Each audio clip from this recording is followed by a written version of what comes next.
Praise lord. ప్రభువైన యేసు నామములో అందరికీ వందనములు. ఈ దినం దేవుని వాక్యంలో 2వ రాజుల గ్రంథం 17వ అధ్యాయం 25వ వచనం. అయితే వారు కాపురముండ ఆరంభించినప్పుడు యెహోవా యందు భయభక్తులు లేనివారు గనుక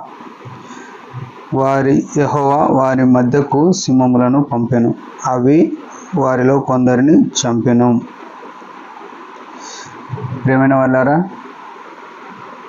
భయంకరమైన విషయాలు ఇక్కడ చూడగలుగుతున్నాం. ఇశ్రాయేలీలు అనగా అబ్రాము, ఇసాకు, యాకోబు వారి సంతానం. యాకోబుకు 12 మంది పిల్లలు. వారందరూ కూడా ఇశ్రాయేలీలుగా పిలువబడుతూ వచ్చినారు. ఇశ్రాయేలీలు ఏం చేసినారంటే, ఇక్కడ ఒక వృత్తాంతం జరిగింది. వారి శత్రువులు 24వ వచనంలో అష్షూరు రాజు బబులోను, కూత, అవ్వ, అమాతు, పెర్వయిము అను దేశముల నుండి జనులను రప్పించినారు.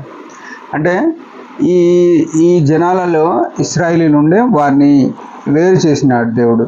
చేసిన తర్వాత ఇశ్రాయేలీలు షోమ్రోను పట్టణంను స్వతంత్రించుకున్నారు. షోమ్రోను పట్టణంలో కాపురం చేసి, అయితే దేవునికి ఇయ్యవలసిన గౌరవము, భయము, భక్తి లేకుండా పోయింది. ఈనాడు యేసుక్రీస్తు సిలువ కిందికి వచ్చిన మనము కూడా యేసుక్రీస్తు అంటే భయము, భక్తి లేని వారంగా కనబడుతున్నాం. సంఘంలో చాలామంది కూడా భయభక్తులు నిలబట్లేదు. విశ్వాసులైన వారు విశ్వాసులని చెప్పుకుంటున్నారు, క్రైస్తవులని చెప్పుకునేవారు, ఇంకా సేవకులని చెప్పుకునేవారు, సంఘ పెద్దలని చెప్పుకునేవారు. వారి జీవన విధానము, జీవన శైలి చూస్తే వారి పనులను బట్టి, వారి మాటలను బట్టి వారు దేవుణ్ణి ఎరగమన్నట్టు కనబడుతున్నారు. దేవుడు చెప్పింది చేయట్లేదు, దేవుడు చెప్పిందాని ఆచరించట్లేదు. ఇక్కడ జరిగిన విషయం అదే. అయితే ఈ దేవుడు ఎంత భయంకరుడు మనం ఇక్కడ చూస్తున్నాం. ఆయనకు ఎన్నిటి మీద అధికారం ఉందో మనం చూస్తున్నాం. వారు యెహోవా యందు భయభక్తులు లేని వారు. మనం ఇప్పుడు కృపాకాలంలో ఉన్నాం.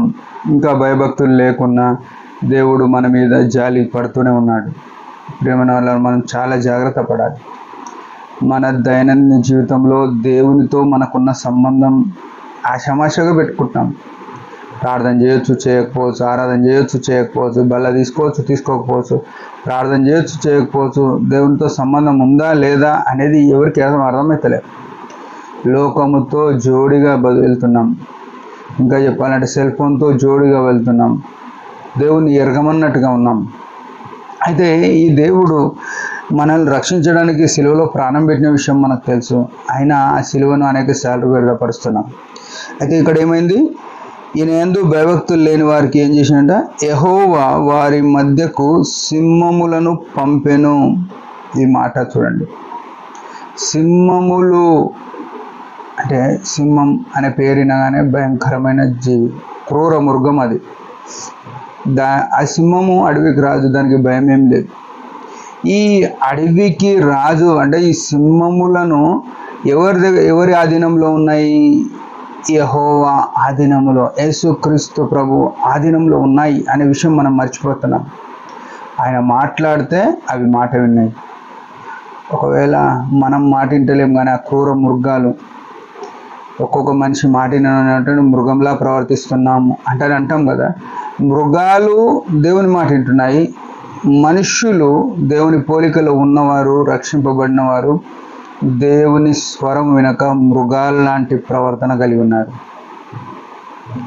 మన త్రోవ ఎట్లుంది, మన యాత్ర ఎట్లుంది? వారికేమో వెనకనే శిక్ష ఇచ్చి సింహములు వారిలో కొందరిని చంపినాయి. మనకి ఇంకా కృపనిచ్చినాడు దేవుడు. క్షమాపణ అడిగి ఆయనకు భయపడి జీవిద్దాం. దేవుడి మాట దించిన ఒక చిన్న ప్రార్థన. పరమ తండ్రి యేసు ప్రభు శ్రేష్టమైన నామములో వందనాలు.